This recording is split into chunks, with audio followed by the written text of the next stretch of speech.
Hello chess lovers, I have an interesting game for you played by Magnus Carlsen against Teimour Radjabov. The game was played at World Blitz Championship 2012.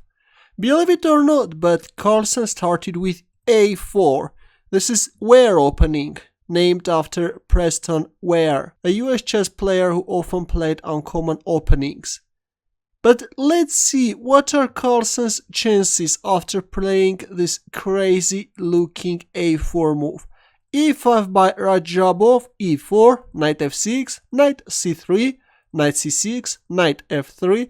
If it weren't the pawn on A4, we could have said that this is 4 knights game. Bishop B4, bishop B5 looks very similar to double bishop Spanish game, and we see castling by both sides. D6, D3, bishop G4 and knight E2. Carlsen doesn't mind to have doubled pawns on the king side. Radjabov didn't capture on F3 and played A6. Well, if we move like bishop takes F3, then G takes F3. If knight D4, then white can sacrifice this pawn on F3 by playing king H1. And if knight takes F3, then knight G3, now the knight is under attack. If knight H4, then C3, kicking away the bishop, and then playing bishop G5. Later white can bring into life this F4 idea. The G file is open, white can attack black king. And of course for a sacrificed pawn, white has a compensation. But after knight E2, Radjabov played A6. Bishop takes c6, b takes c6, knight g3, knight h5, h3, knight takes g3, f takes g3, bishop retreats on d7 square and g4, not allowing any possible f5 moves by black. Bishop c5 check, king h1, queen e7, queen e1. The queen is going to support the knight and white knight is going to jump on f5 square, f6, and there it goes, knight h4, g6 controlling the f5 square, not allowing knight f5, but at the same time this frees the h6 square and white plays bishop h6, rook f7, rook b1, bishop b6, b3, d5, trying to open up the position. This is what you should do when you have a bishop pair, because bishops love open positions.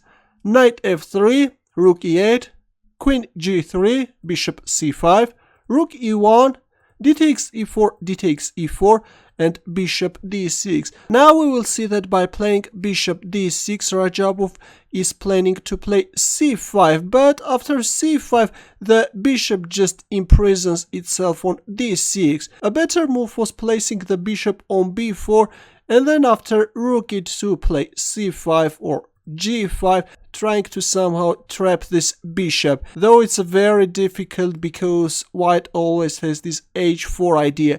But instead, after d takes e4, we see bishop d6, rook e2 and c5. And now if we have a look at black's position, this bishop on d6 looks like a pawn. Knight d2, bishop e6, queen d3, attacking the pawn on a6, but Radjabov played g5, allowing white to capture a6. Queen takes a6, just a free pawn and Carlsen grabs it. Now this passed pawn on a file can be very dangerous, but Radjabov's idea of sacrificing the pawn was to trap this bishop on h6, and now he plays king h8 with the idea of placing the rook on g6 and grab this bishop. Knight c4, bishop takes c4, queen takes c4, rook g8 and h4. White pawns are going to support the bishop. G takes h4, g5, using the fact that the pawn on f6 is pinned. Rook g6, here comes rook f2, intensifying the pressure on f-file, and believe it or not, but in this position Radjabov resigned. Actually there is too much pressure on f-file, and on the other hand, looks like black is in Zugzwang. It's very difficult to find a good move for black. If you play king g8, then the rook is going to be pinned, white can simply capture on f6, or if you move away your queen, then again white can capture on f6. This is just a terrible position for black. If c6, then simply white can push the a pawn. If h3, then g3. If bishop c7, then white can capture on f6.